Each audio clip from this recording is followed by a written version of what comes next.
अब देखता हूँ मुसलमान कैसे नमाज अदा करते हैं। अजान तो हुई नहीं, ये मुसलमान नमाज कैसे अदा करने आ गए?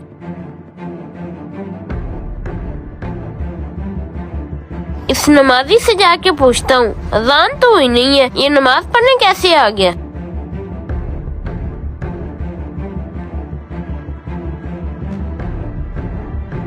भाई रुको, एक बात तो बताओ। जी पूछो। भाई अजान तो हुई नहीं है, अब नमाज पढ़ने कैसे आ गए? प्यारे भाई, कभी बिजली नहीं होती और स्पीकर में अजान नहीं हो सकती, इसलिए हम सूरज को देखकर अंदाजा लगा लेते हैं कि नमाज का टाइम हो गया है। अच्छा तो फिर ये बताओ, रोजा क्यों रखते हो? अरे भाई, हम रोजा इसलिए रखते हैं, हमें बहुत ज्यादा स्वाब मिलता है। इससे गरीब की भूख और प्यास का एहसास होता है भाई। मैंने ना कभी नमाज पढ़ी और ना रोजा रखा है। तुम लोगों की तरह खाता पीता भी हूँ। मुझ में और तुम में क्या फर्क है?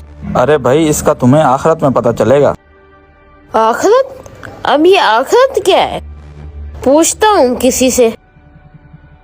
भाई एक बात तो बताओ, ये आखिरत क्या होती है? आखिरत भाई, जब ये दुनिया खत्म हो जाएगी और रोज़े महशर हम अल्लाह ताला के हुजूर पेश होंगे और वहाँ नेकी और बदी का फैसला किया जाएगा, उसे आखिरत कहते हैं।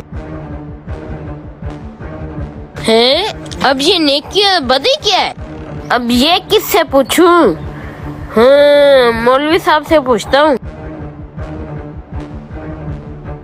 वो बैठे मौलवी साहब। मौलवी साहब। जी बैठे। मौलवी साहब, ये नेकी और बदी क्या होती है? नेकी है वो जो दुनिया में हम अच्छे काम करते हैं, मसलन नमाज, रोजा, हज, ज़कात और हकूकुल इबाद। इंसानों के साथ अच्छा सलूक करते हैं और अच्छा इखलाक रखते हैं, और बहुत सारे काम हैं जिनको करने से नेकी मिलती है। अच्छा भाई, ये तो मैं समझ गया। ये बदी क्या होती है? बदी की काफी सारी इकसाम हैं, मैं आपको शॉर्टकट में बताता हूँ, जिससे अल्लाह ताला और हमारे प्यारे नबी हजरत मोहम्मद सल्लल्लाहु अलैहि वसल्लम ने करने से मना किया है, और इन्हें करने से गुनाह मिलता है। बदी करने से तो गुनाह मिलता है, ये नेकी करने से क्या मिलता है? भाई, नेकी करने से जन्नत मिलती है और बदी करने से जहन्नम। भाई अब ये जन्नत और जहन्नम क्या है? जहन्नम एक आग का बहुत बड़ा गड्ढा है।